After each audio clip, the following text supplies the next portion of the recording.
앞서 언급한 화재 보험사들의 렌트카 대차요금 지급 요율은 점점 떨어지는 추세이나 그와는 반대로 렌트카 차량에 대한 보험 가입 금액은 날로 올라가고 있는 추세입니다. 본인도 렌트카 회사를 운영 시 대차요금 청구 시 보험사의 일방적인 요금 계산에 의한 지급으로 보험사와 많이 다투기도 하였으며 보험사들 또한 자체 기준요금 통상요금 체계가 각 보험사마다 다른 관계로 인하여 지급 후 이의를 제기하지 않는 렌트카 회사는 그냥 넘어가고 저처럼 강력히 이의를 제기하는 렌트카 회사에는 추가 요금을 지불하는 등 말 그대로 울고 불고 난리를 쳐야 되는 상황이 반복되었습니다. 감정적 충돌에 이어서 나중에는 소송까지 가는 상황이 계속되며 영세업체 렌트카 회사는 사업 운영에 많아지는 소송까지 직접 챙겨야 하는 점점 지쳐가는 상황에 결국에는 포기하는 상황이 만들어집니다. 대차요금 지급은 통상요금이라는 구실로 적게 지급하고 렌트카 가입보험금은 매년 상승하는 이러한 불공평한 상황에서 이에 대한 대응으로 전국 렌트카 공제조합이라는 보험사가 2012년 법인 설립 등기 후 2013년부터 활동을 시작하였으며 가격 경쟁력으로 대형 보험사와의 경쟁에서 점점 영역을 넓혀나가 지금은 그 규모나 영역면에서 성장을 거듭하고 있으나 아직까지는 진정으로 렌트카 회사들을 위한 다양한 정책과 지원이 부족한 것 또한 사실입니다. 법정 근무 시간 주 40시간 1일 8시간을 초과할 수 없으며 연장 근로는 주 12간까지 52시간을 초과할 수 없는 상황. 주말에 근무하면 주휴 수당에 초과 시간에는 시간외 수당이 보장되는 근로자의 근로여건이 보장되는 상황에서 렌트카 회사들의 근무 환경도 많이 바뀌었습니다. 예전에는 주 6일 근무 주말 근무도 번갈아 가며 야간 당직도 존재하고 명절 근무도 존재하였습니다. 그리하여 밤낮으로 차를 운영하기에 바쁜 시절도 있었습니다. 허나 지금은 정해진 시간에 가용될 수 있는 인원으로 운영을 하여야 하기 때문에 차량이 많아지면 직원의 수도 당연히 많아져야 하며 이것은 곧 인건비의 부담으로 다가오게 되었습니다. 특히나 렌트카 회사는 직접 사람이 운전하여 이동하거나 관리를 하여야 하기 때문에 인건비에 대한 부담이 클 수밖에 없습니다. 이러한 인건비에 대한 부담으로 인하여 주어진 제한 시간 안에 효율적인 운영을 위하여 보다 세심하고 집중적인 영업과 운영 관리가 필요한 관계로 인하여 사업주에 대한 부담과 스트레스가 더욱 커져 버렸습니다.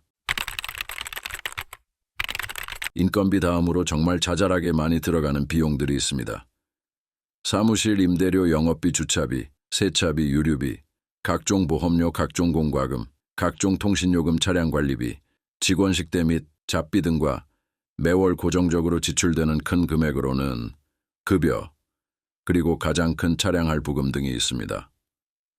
월급쟁이 생활을 할 때는 급여 날짜가 정말 더디게 온다고 생각했는데 사업을 운영할 때는 정말 빛과 같이 화살과 같이 쏜살같이 다가오는 지급일 때문에 늘 스트레스를 달고 살았습니다. 본사를 운영할 수 있는 여력이 안 되시거나 자본이 안 되시어 대리점 또는 영업소를 운영하시는 소규모 렌트카 소장님들이 계십니다. 이때 열정적인 마음으로 잘 알아보시지 않고 뛰어드시는 소장님들이 나중에 10중 8구 후회를 많이들 하시더군요. 본인이 생각하는 렌트카 수익이 또는 시장이 그리 녹록지 않다는 것을 깨달은 후에는 반드시 뒤를 돌아보시기 마련입니다. 그런데 본사와의 마찰이 이때부터 생기기 시작합니다.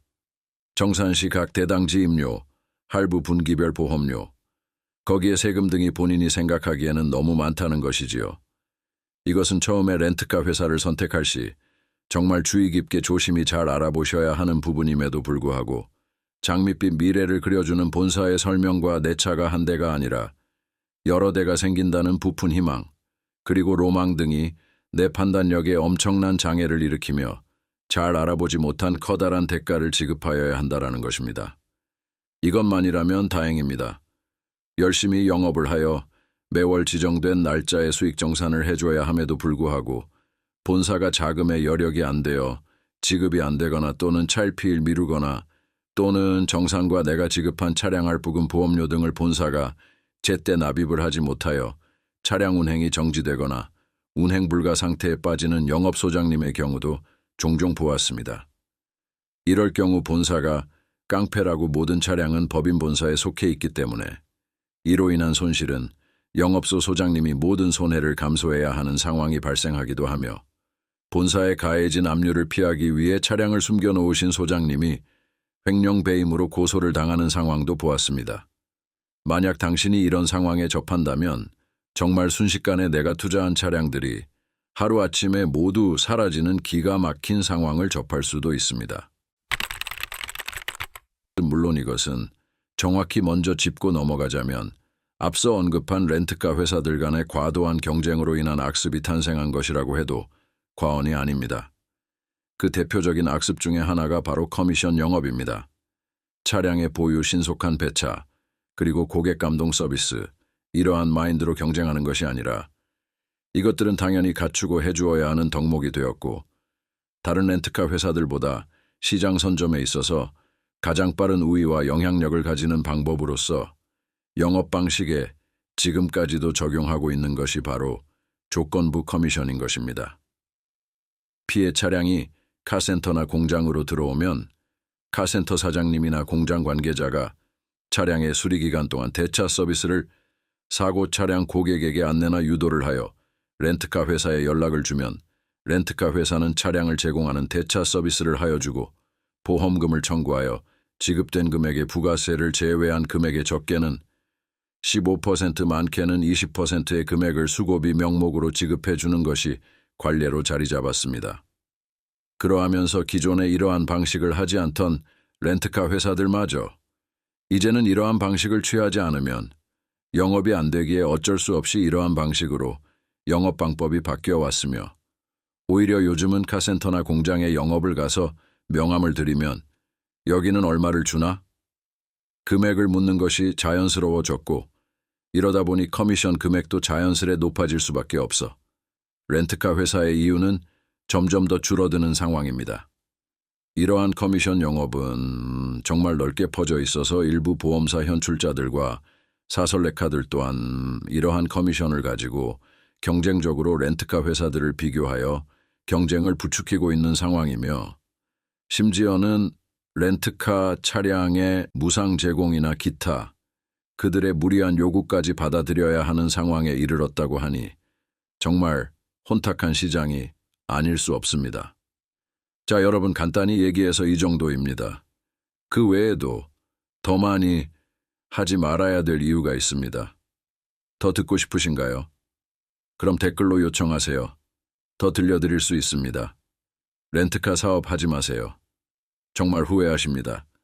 제 이야기를 듣고 안 하신다면 저는 그분을 살려드렸다 생각하겠습니다.